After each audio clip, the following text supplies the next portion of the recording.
diri insya-Allah, mewangikan majlis. Kenapa? Orang-orang yang mana pada zaman Nabi SAW ada wanita yang mana raja dia pasang bukhur mewangikan Masjid Nabawi. Jadi ini pasang bukhur ni bukan raja yang biasa-biasa, tapi benda yang dipandang mulia, mewangikan majlis. Bila mana wanita tersebut tidak ada, tiba-tiba Nabi tanya, mana wanita tersebut? Maka sahabat beritahu bahawasanya dia sudah meninggal dunia. Allahu Akbar. Maka Nabi cepat-cepat pergi ke kuburnya, Nabi mendoakan. Kenapa? Apa yang dia buat mewangikan Masjid Nabawi ketika tersebut, Allah Ta'ala akan balas jasanya dengan mewangikan sebutan nama dia. Jadi majlis maulid ni insya-Allah kita keluarkan sikitlah, beli minyak wangi yang mahal-mahal sikit, bukhur dan sebagainya, kita wangikan diri kita, jiwa kita dan juga majlis kita insya-Allah. Insya-Allah malam ni kita sambung kitab Syama'il Muhammadiyah yang dikarang oleh Al-Imam Tirmizi rahimahullahu taala. Kita habiskan malam ni tajuk bab akhlak, bab sifat tawaduk baginda Nabi sallallahu alaihi wa alihi wasallam, yang buku ungu muka surat 268. Bab tawaduk tak habis lagi. Hadis yang ke-340. Sudah tak? Kalau mu'alif tahu 268.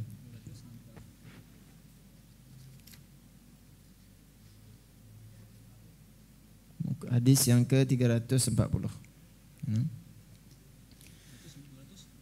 268.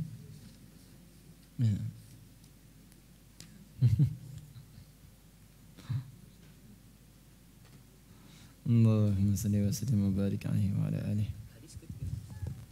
Hadis ke 339. Silap. 339. Bismillahirrahmanirrahim. 340. Macam mana kan? 339, 340 betul lah. 340. 340. 268. Maka surat 268. Bismillahirrahmanirrahim. Qala mu'allif rahimahullah ta'ala wa nafa'na bihi fi darain. Amin ya rabbal alamin. Qala haddatsana Abdullah ibn Abdurrahman qala haddatsana Abu Nu'aim qala anba'ana Yahya ibn Abil Haytham al-Attar qala sami'tu Yusuf bin Abdullah bin Salam qala sammani Rasulullah sallallahu alaihi Ibnu Abdullah. Dalam masalah tak ada bin. Yusuf ibnu Abdullah ibn Salam. Qala sammani Rasulullah sallallahu alaihi wasallam Yusuf wa aq'adani fi hijrihi wa masaha ala ra'si. Daripada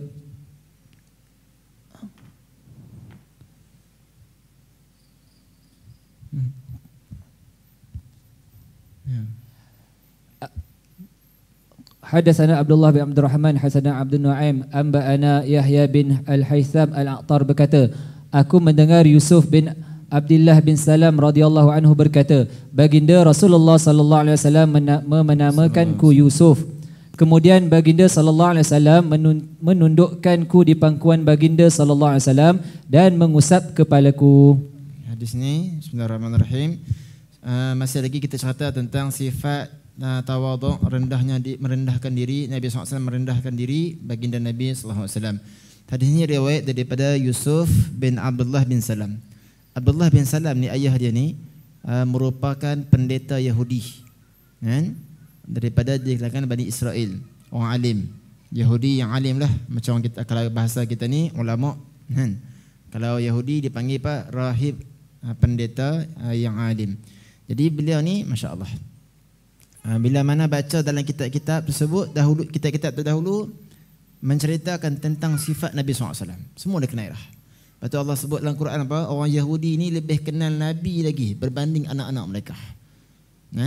Jadi ni ketua ulama Yahudi, Abdullah bin Salam. Maka bila mana dia baca, kemudian ketua Yahudi ni masuk Islam. Subhanallah. Jadi bila mana ketua Yahudi ni masuk Islam, ketika mana dia dalam keadaan Yahudi, orang Yahudi semua puji dia. Kalau orang tanya siapa Abdullah bin Salam, dialah ulama kami, dialah orang yang paling mulia, dialah yang paling baik, puji habis. Kata Abdullah bin Salam, wahai Rasulullah, Kita akan tengok macam mana perangai orang Yahudi ni. Maka dia menyorok dahulu di belakang. Bila mana Nabi SAW jumpa dengan orang Yahudi, Nabi tanya, bagaimana pendapat kamu tentang Abdullah bin Salam? Orang Yahudi lain tak tahu, kata Abdullah bin Salam ni dah masuk Islam. Mereka pun puji melangit, ya Rasul, wahai Muhammad, kami kenal dia sungguh. Dia ni orang yang paling baik, orang yang paling mulia, tak ada lah yang paling baik di kalangan kami. Dialah Abdullah bin Salam. Nabi tanya dia, kemudian Nabi panggil dia, Abdullah bin Salam keluar. Nabi tanya dia, apa pendapat kamu sekiranya Abdullah bin Salam ni masuk Islam? Swing terus. Dialah paling teruk di kalangan kami, dialah paling buruk perangai kami, dialah paling hodoh semua ni. Tadi baru sekejap dia puji, tiba-tiba bila masuk Islam tukar terus. Ini orang Yahudi tak boleh percaya. Kalau kata puji ke sebagainya sah saja. Mungkin dia berlakon ke sebagainya. Jadi ini cerita apa? Yusuf bin Abdullah bin Salam. Kata Nabi SAW, Nabi SAW menamakan aku Yusuf. Maka di sini kata para ulama, terbaik kalau kita bagi nama anak kita ni nama yang terbaik. Sebab kenapa nanti kita akan nama-nama tersebut dipanggil di akhirat kelak. Dulu mak saya kerja bahagian apa? Kena kiin nama ni. Jadi macam-macam, hak pelik-pelik sikit nama orang-orang daripada tu, orang asli tu. Orang asli sungguhlah. Timun bin Terung. Dan nama-nama ni juga nama yang tak baik ni juga kan. Tanda apa ni? Kata Sayyidina Umar, tanda apa tu? Boleh jadi sebab ibu ayah derhaka kepada anak-anak. Selalu kita dengar anak-anak derhaka kepada ibu ayah. Tapi nama yang tak baik ini boleh jadi mak ayah derhaka kepada anak-anak. Kan? Kita selalu dengar cerita tentang seorang lelaki mengadu kat Sayyidina Umar, wahai Amirul Mukminin, anak aku ni biadab dengan aku ni. Tolong sepak dia, bahasa kita. Tolong hukum dia, bagi hukuman kat dia. Ketika mana Sayyidina Umar nak bagi hukuman kepada budak tersebut, budak ni cerdik. Dia kata, wahai Amirul Mukminin, sebelum engkau nak jatuhkan hukuman kepada aku nak tanya terlebih dahulu, apa tanggungjawab ibu dan juga ayah kepada anak-anak? Itu soalan cerdik. Selamat. Kita sedia maklum hadis tersebut. Maka Amirul Mukminin Sayyidina Umar kata apa? Pertama sekali, kena pilih ibu yang terbaik. Bukan suruh kahwin lain. Maksudnya suruh didik ibu tu bagi terbaik. Didik bagi agama, dengan agama. Ni dah ada dah. Orang ni tak baik, bukan pilih yang lain pula. Didik agama maksudnya. Yang kedua apa dia? Yang kedua bagi namanya yang terbaik. Dan yang ketiga, ajarkan kepadanya Al-Quran. Wahai Amirul Mukminin, ayah aku ni satu pun tak buat. Tu dia. Nampak? Dia selamat. Dia selamatkan diri dia. Satu pun ayah aku tak buat. Pertama, dia kahwin dengan seorang mak aku daripada Majusi. Mak aku tak pernah ajar aku ni bab agama langsung. Maka bila mana mak tak bagi perhatian agama kepada anak-anak, anak-anak tu akan mula rosak sebab mak dia. Anak-anak ni kata para ulama jadi mula baik, pertama pun sebab mak juga. Rosak pun mula-mula pun sebab mak juga. Kalau mak je yang suka duk dengar lagu Hindustan, insya-Allah anak pun menari Hindustan jugalah. Sebab mak ni madrasah pertama kan. Yang kedua, ayah aku telah namakan aku sebagai Khunfusa. Khunfusa ni maksudnya apa? Kumbang kan? Kumbang. Oh kumbang. Tu kalau nak terima hadiah dipersilakan kumbang bin sekian-sekian. Tak ada nak naik lagi orang gelak lah. Kemudian tanggungjawab yang ketiga, ajarkan Al-Quran Al-Karim. Tadi kuliah duha kita sebutkan bahawasanya bab-bab agama jangan berkira. Jangan berkira bagi pendidikan agama kepada anak-anak supaya apa? Nanti dalam kubur kita rasa bahagia. Kita rasa senang. Anak-anak bila dah mengaji agama ni, sebelum kita mati lagi kita rasa seronok. Jadi Sayyidina Umar kata apa? Laqad aqaqta walidayka qabla sesungguhnya engkau telah derhaka kepada anak kamu sebelum anak kamu derhaka kepada kamu. Dan ini kata para ulama, Nabi bagi nama Yusuf. Yusuf ni kalau siapa yang nama Yusuf, maka orang Arab dia akan letak tambah apa tu? Apa? Najmuddin.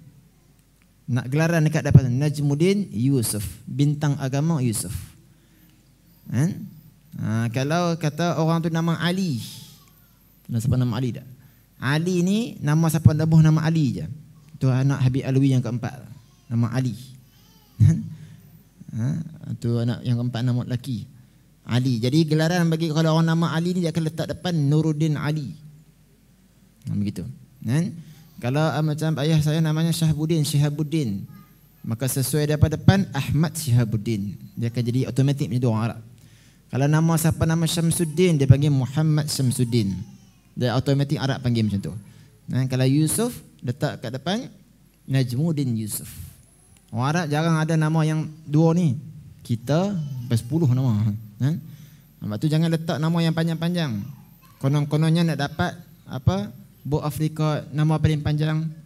Nama tu menyebabkan budak tu jadi susah. Nama saya Fatimah, Khadijah, apa Maryam, panjang tu dia. IC pun jenuh. IC orang banyak tu, dia panjang tu. Pasal apa? Anak ibu ayah tak pandai, tak ada tarbiyah. Maka dia telah menyusahkan anaknya. Maka anak dia akan geram. Panjang ayah pun letak nama ni. Tu anak-anak apa ibu ayah ni kata Sayyidina Umar boleh menjadi derhaka kepada anak-anak. Istilah yang digunakan oleh Sayyidina Ibn Umar radhiyallahu taala. Yusuf ni ketika mana waktu kecil, beliau cerita Nabi SAW ambil dia, menundukkan aku di pangkuan baginda. Ada yang kata Nabi ambil kain rida.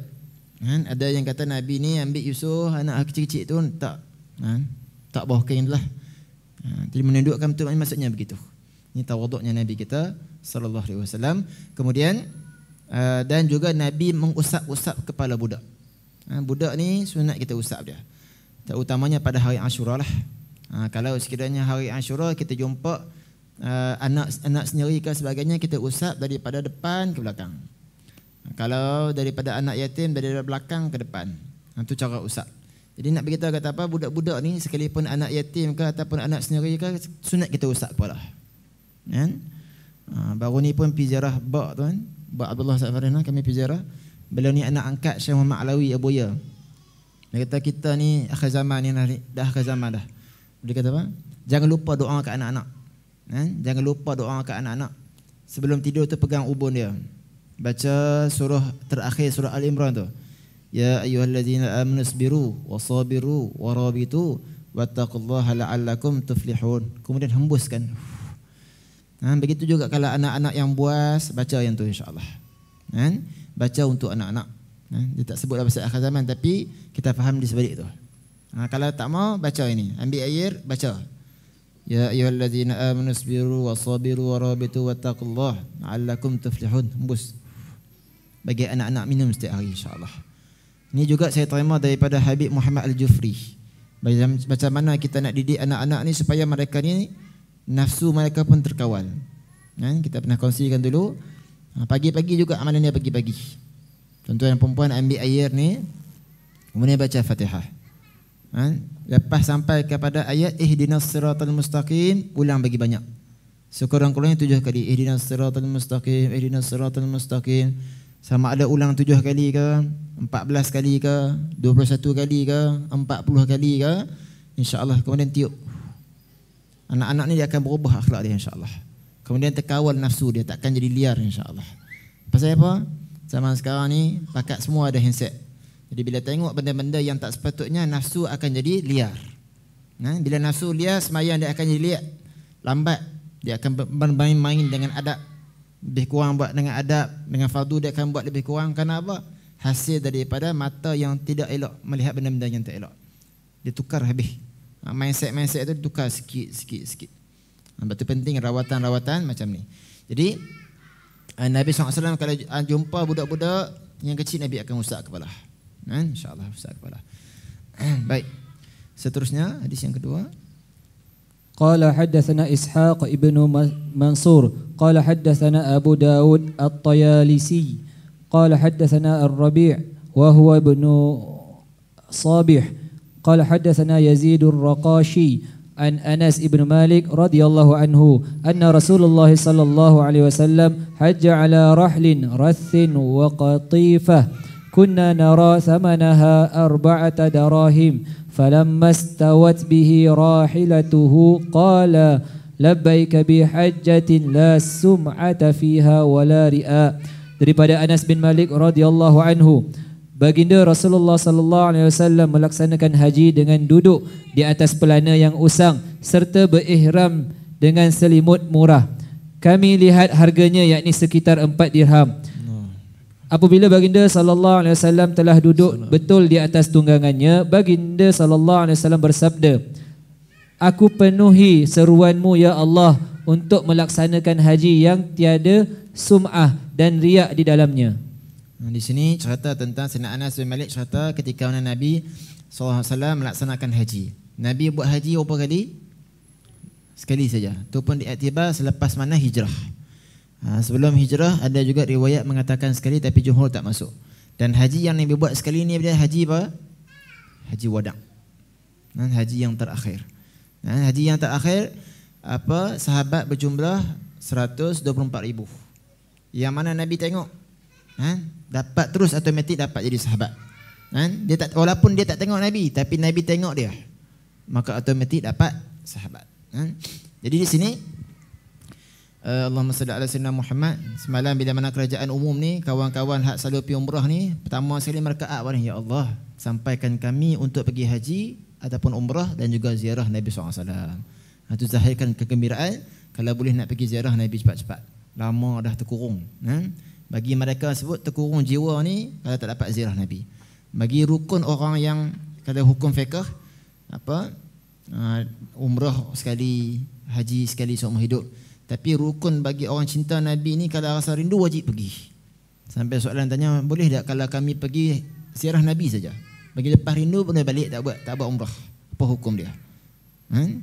Jadi Nabi kita kata apa? Soalan-soalan macam tu ada. Diterima kerana apa? Mereka nak lepas rindu je. Pasal lama dah tak pergi. Ini jiwa rukun bagi orang yang cinta Nabi ni, bagi mereka ziarah Nabi tu wajib. Itu beza hukum orang yang fiqh dan juga hukum muhabbah. Macam Syekh Firas cerita kat kami bahawasanya ada seorang Syekh Al-Bukhari, Syekh Zakaria Al-Bukhari. Beliau ni satu malam bermimpi bahawasanya ditegur dengan satu teguran. Kenapa engkau taksir dengan Nabi SAW? Kenapa engkau sangat cuek dengan Nabi ni? Bangun tidur dia rasa terkejut. Ada teguran ni, rasa cuek dengan Nabi SAW ni. Jadi buat macam mana? Bangun-bangun pagi, bangun-bangun subuh, rasa sebab salah. Lama aku buat apa dengan Nabi ni? Tak tunaikan hak dengan Nabi ni. Maka siapkan perjalanan daripada Bukhara nak pergi ke Madinah dengan berjalan kaki. Ambil masa selama 4 tahun berjalan kaki. Tu dia. Zaman dululah. Sehingga satu kampung sikit yang sana, sikit satu kampung sampai ke Madinah 4 tahun. Jalan kaki. Raja di sana buat apa? Raja khidmat di makam Nabi, sapu sampah dan sebagainya. Selama 40 tahun. Maka Syekh kata, aku pernah jumpa dengan Syekh ni. Dan aku tanya dia, kamu ketika mana ziarah Nabi, apa yang kamu ucapkan? Salam kamu apa yang kamu bagi? Apa yang kamu doa? Apa yang kamu minta? Maka ketika mana beliau lalu di hadapan makam Nabi SAW, beliau minta, ya Allah, kurniakan aku sebesar zarah sahaja, seperti mana cintanya Sayyidina Abu Bakar As-Siddiq kepada Nabi SAW. Ini cara orang bagi salam. Cara orang mahabbah cinta ni bagi salam lain sikit. Kita tak apalah, Assalamualaikum ya Rasulullah, semua tu. Tapi lepas tu kita minta macam-macam. Tapi yang mereka minta ni apa? Minta dikurniakan sebesar zarah saja. Macam mana cintanya Sayyidina Abu Bakar terhadap Nabi SAW. Subhanallah. Ini cinta dia panggil. Sebab tu ulama bincang, apa yang ada dalam hati Sayyidina Abu Bakar tersebut? Apa yang melebihkan Sayyidina Abu Bakar berbanding yang lain? Syai'un ma waqara fi qalbihi, sesuatu yang ada dalam tubuh, dalam jiwa dia. Para ulama bincang, orang kata ini iman. Sebab Nabi sebut dalam hadis, kalau semua iman seluruh ahli dunia ni ditimbang, semua kita kumpul sekali, tak dalam satu timbangan, dengan ambil iman Sayyidina Abu Bakar je, kalah semua. Allah. Sayyidina Abu Bakar dia seorang, menang semua. Ada yang mengatakan imannya menyebabkan iman tu paling tinggi, menang semua yang lain. Ada yang katakan bahawasanya mahabbah, cinta dia tersebut, cinta dia seorang saja, Sayyidina Abu Bakar seorang saja, kalah kita semua. Sebab tu ketika mana Nabi mengatakan turunnya Al-Quran, al-yawma akmaltu lakum dinakum wa atmamtu alaikum dinakum, cerita tentang agama dah sempurna. Sayyidina Abu Bakar lari balik. Orang tengah gembira, tiba-tiba Sayyidina Abu Bakar lari balik rumah. Sahabat-sahabat, aina sahib Rasulullah? Di manakah sahabat Nabi SAW? Padahal semua sahabat, tapi Sayyidina Abu Bakar digelar sahib, berdamping Nabi SAW. Tengok-tengok sampai dekat rumah Sayyidina Abu Bakar, dengar suara teresak-esak menangis. Wahai Abu Bakar, kenapa engkau menangis ni? Satu benda kalau sudah sempurna pasti akan mula kekurangan. Dan bila agama dah sempurna, maka pastilah akan mula kekurangan. Sebab tu kalau kita lihat, kadang-kadang ucapan guru-guru ni disebut, habis dah kot tugas kami, takat ni je lah. Kalau guru-guru mula sebut macam tu, tugas kami setakat ni saja. Terani saja. Lepas ni kami akan pass button. Faham-faham lah tuan. Kan? Dulu kadang-kadang sebut macam tu. Kadang-kadang kita nak kenal dulu ulama tak pernah mengajar tafsir. Dulu lah cerita kalau mengajar tafsir faham-faham lah. Mereka nak habiskan umur mereka dengan Quran. Tu ulama-ulama dulu sebut macam tu. Tapi kalau kita ni saya setakat ni ikut. Lepas ni tugas tu ambil kat orang lain lah. Faham dah. Tu kena faham dia bagi hint dah tu. Kan? Bagi hint dah bahawasanya button tu akan dipas pada orang lain. Tugas mereka selesai. Ini guru yang terdekat dengan kita. Jadi kita ambil peluang insya-Allah mengaji dengan ulama-ulama kita, Syekh Abu Zaki masya-Allah, Syekh Ibrahim Asran dan sebagainya, ambil ngaji dengan ulama tasawuf ni. Baik, cerita apa tadi tentang haji. Nabi pergi haji dengan pelana yang usang. Padahal Nabi ni boleh minta kat sahabat. Minta kat Allah Taala sendiri. Kalau nak jadikan seluruh bukit-bukit di Madinah ni emas, boleh je Nabi tukar. Kalau kita ni pakai baju yang lusuh, Allah tak ada duit sangat ke? Ni bukan Nabi buat-buat tawaduk. Tapi Nabi pakai pelana yang usang, maksudnya tukoyak, rabak dan sebagainya, serta berihram dengan selimut murah. Tuan-tuan yang dirahmati oleh Allah Subhanahu Wa Taala, kita pernah pakai ihram kan? Orang pakai ihram ni dia tak cari kain-kain murah ni. Pasal apa? Kalau kain murah ni dia bila pakai tu dia peluh. Allah, peluh tu tak selesa lah, panas kat Mekah. Dia akan cari kain yang orang panggil apa?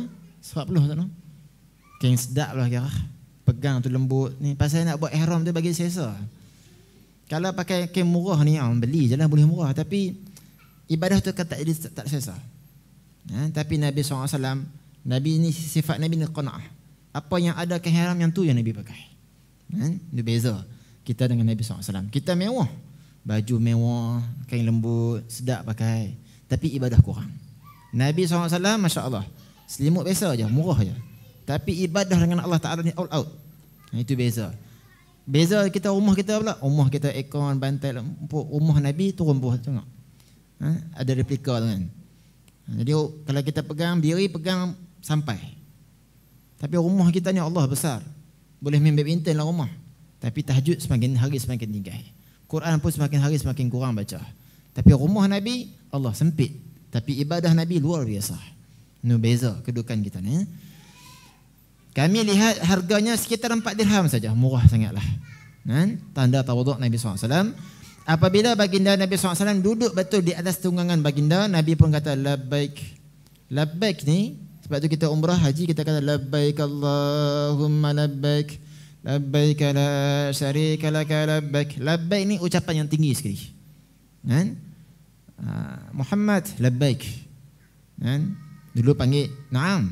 Ya, ada apa? Betul kalau dengar habaib maka sebut marhabah. Marhaban tu masya-Allah tinggi sikit tu. Tinggi lagi labbaik. Labbaik ni bila labbaik Allah ya Allah, kami datang kepadamu ya Allah. Kami serah jiwa kami ya Allah.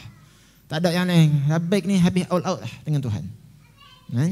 Batu orang soleh kadang-kadang mereka cerita bila mana ada orang buat haji ni, maka labbaik Allahumma labbaik labbaik la syarika laka labbaik, tiba-tiba dengan suara hatif la labbaik wala sa'dik, tak ada panggilan sahut apa jemputan untuk kamu dan tidak ada kebahagiaan untuk kamu.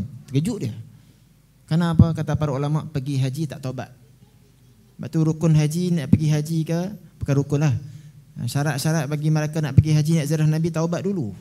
Ni Al-Imam Abdullah bin Quds sebutkan dalam kitabnya ziarah Zaqaid al-Qudsiyah. Nak pergi haji taubat dulu. Nak pergi ziarah Nabi taubat dulu. Takut-takut tak sampai kena tegur dah di tengah jalan. Maka di sini Nabi kata apa? Duduk di atas pelana, Nabi kata, aku penuhi seruanmu ya Allah, labbaik, serah diri kat Tuhan ni, paling tinggi ni. La sum'ata fiha wala riya'ah. Dan aku buat haji ni tiada sum'ah, nak bagi orang sebut aku ni haji tak payah sebut. Dan riak bukan aku nak buat yang tunjuk dekat orang. Kata para ulama, Nabi sebut macam ni nak bagi tahu kata bahawasanya aku dengan kamu sama aja, sama taraf aja. Sama taraf aja. Walaupun kita pergi haji sama-sama, bila di hadapan Kaabah tak ada beza. Nabi ke aku sama, kita sama hamba Allah Taala. Sebab tu bila sampai di haji ni, bukan tempat kita ni nak banggakan diri kita, nak angkat diri kita. Pernah guru kami cerita bahawasanya ada seorang ni raja, bila sampai di haji saja di Kaabah ni, pengawal dia pekat kawal jalan, buka jalan, raja kami nak lalu sampai tawaf tu kosong, Seronok dia. Sebab ada orang kawal. Kemudian tuan-tuan yang dirahmati oleh Allah Ta'ala, disebabkan ketika itu dia pergi haji, datang rumah Allah dalam keadaan belagak sombong. Ada orang kawal dia. Selepas tahun hadapan, orang ni pergi haji sekali lagi, tengok, duk jumpa atas jambatan, dia minta sedekah. Tanya dia, macam pernah kenal. Bukankah engkau raja yang datang haji yang tahun lepas? Engkau bawa semua sekali pengang-pengang. Bukankah engkau, tak silap aku? Macam itulah bahasa kita kan, tegur. Dia kata betul, akulah orang dia. Ketika mana aku datang haji rumah Allah, aku ziarah rumah Allah, aku berasa aku ni tetap raja. Sepatutnya datang rumah Allah, aku tundukkan diri. Maka disebabkan aku belagak sombong depan rumah Allah, di dalam rumah Allah, Tuhan turunkan darjat aku. Jadilah aku macam ni. Sebab tu kata para ulama, antara benda yang menyebabkan seseorang sebut turun darjat dia, apa dia? Berada di tempat yang mulia tapi buat benda yang tak mulia. Duduk dalam majlis ilmu, duduk dalam majlis maulid, tapi buat benda-benda dunia. Allahu akbar. Duduk dalam maulid. Pakat duduk balas komen ke, dah lah kita tak buat ni. Duduk majlis ilmu ke, dengar online sebelah. Dengar online, dengar ceramah. Sambil-sambil kan boleh yang kecil jadi kecil, yang video tu jadi kecil. Dia buka pula video yang komen pula. Duduk majlis akhirat tapi perbuatan dunia. Maka Tuhan cepat akan menghukum dia seseorang tersebut. Seperti mana kata para ulama, kalau duduk dalam masjid, apabila adab tidak jaga, maka darjat kita ini cepat diturunkan oleh Allah Subhanahu wa taala. Na'udzubillah min dzalik. Seperti mana kata Imam Hasan Al-Basri, Allah Taala ni bukan hanya menghukum bagi mereka yang melakukan maksiat semata-mata, tapi mereka apabila melakukan ibadah, mereka main-main, buat lebih kurang saja. Fa huwa asra'u uqubah ilaihi. Maka itu juga akan kena cepat hukuman kepada mereka tersebut. Na'udzubillah min dzalik. Habiskan tadi Ustaz. قال حدثنا إسحاق ابن منصور قال حدثنا أبو الرزاق قال حدثنا معمر عن ثابت أن البناني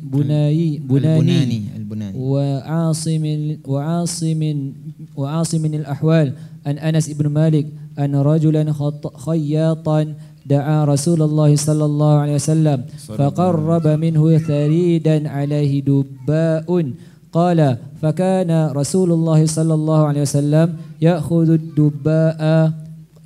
الدباء وكان يحب الدباء قال ثابت فسمعت أنسا يقول فما صنع لي طعام أقدر على أن يصنع فيه دباء إلا صنع.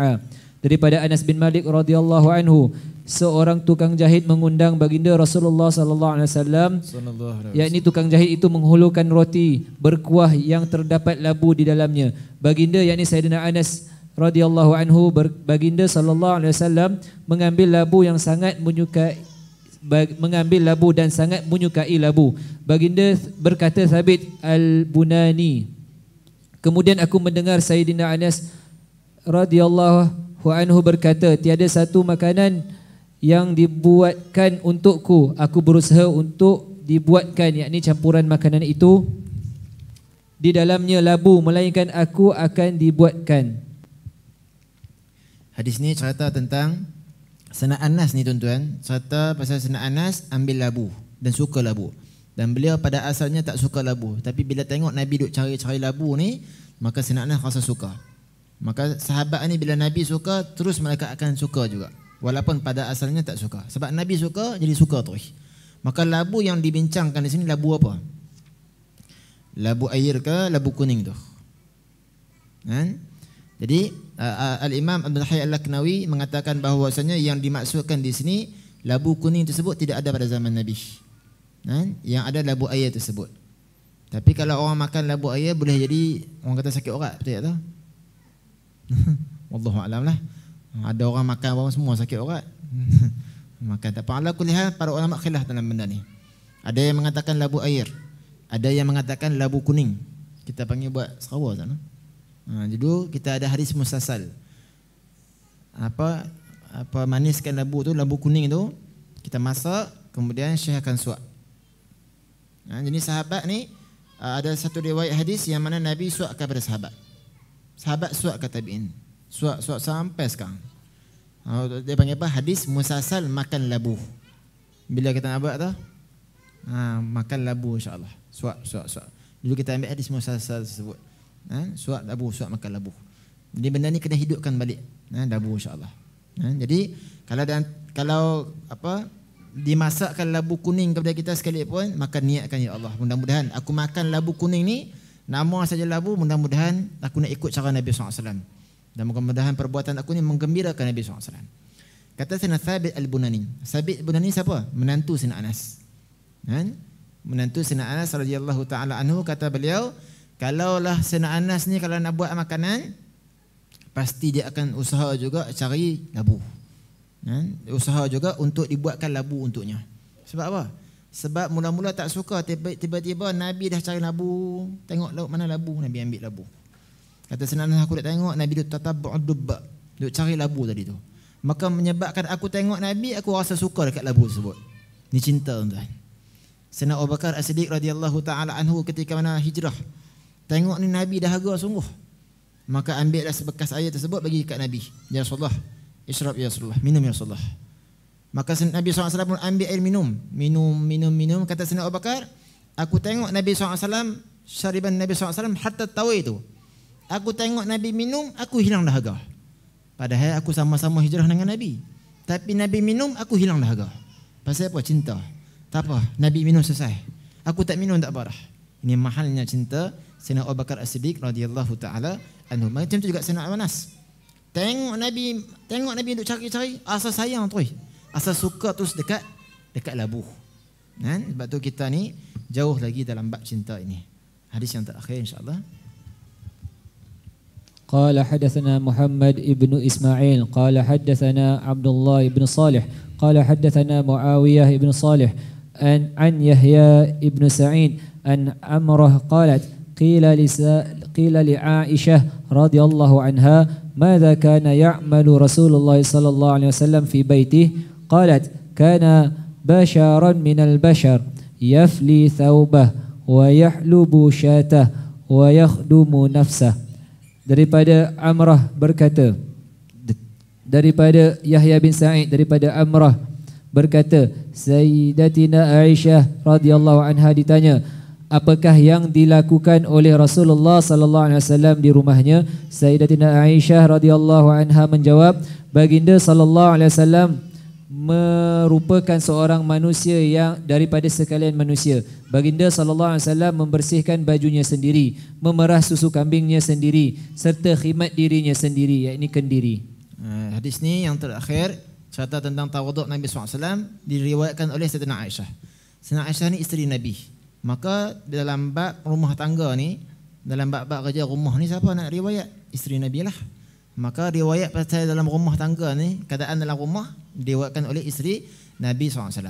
Maka Sayyidatina Aisyah pun jawab, Nabi ni manusia macam manusia biasa. Tetapi apa? Kal yaquti bainal hajar. Basharun macam mana? Laisa kal bashar, walakin yaqutu bainal hajari. Nabi ni manusia bukan macam manusia biasa, tetapi seperti mana batu permata di celah-celah batu, orang tak perasan. Maksudnya sifat Nabi ni SAW ni tawaduk dengan para sahabat radhiyallahu taala anhum. Ada seorang datang kata, kenapa kamu duduk lebih-lebih dekat Nabi ni? Sedangkan Quran kata apa? Nabi ni manusia biasa aja. Yang kamu duduk puji lebih-lebih, yang kamu duduk apa? Lebih-lebih sangat dekat Nabi ni, kenapa?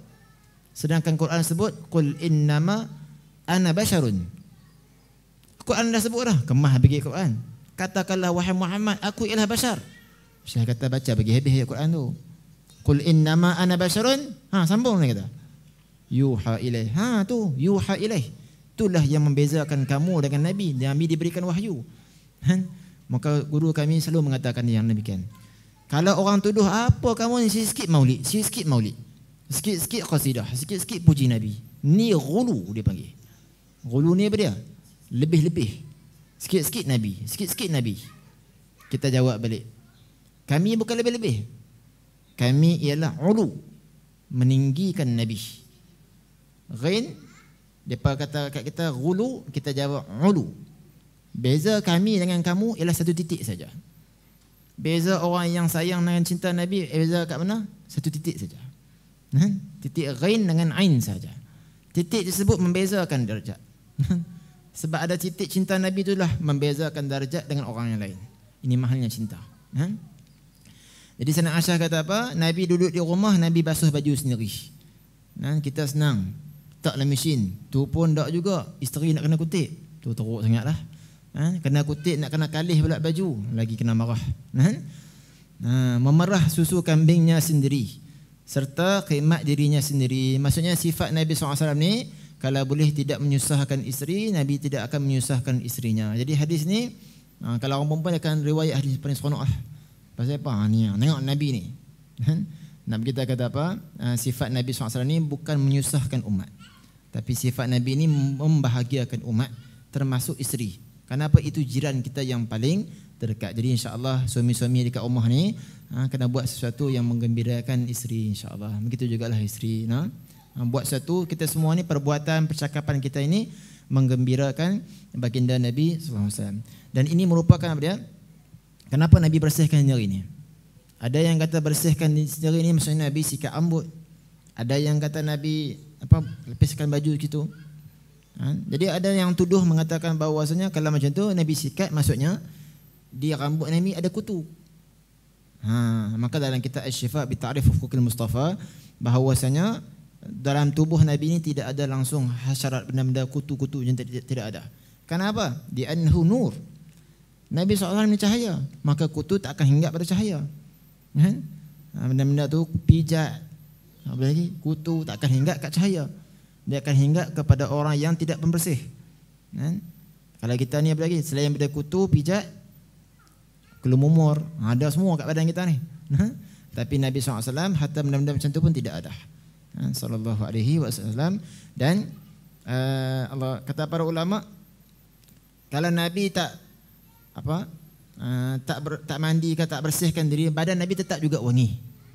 Tapi nak bagi kita kata Nabi nak ajar kepada umat bahawasanya pembersihan diri itu juga penting. Dalam masa yang sama sifat Nabi tidak menyusahkan sahabat-sahabat, bahkan isteri Nabi sallallahu alaihi wasallam. Aku qali hadza wa astaghfirullahi wa lakum. Yang baik datang daripada Allah Taala, yang lemah kurang daripada saya sendiri. Masya-Allah. Wallahu subhanahu wa ta'ala.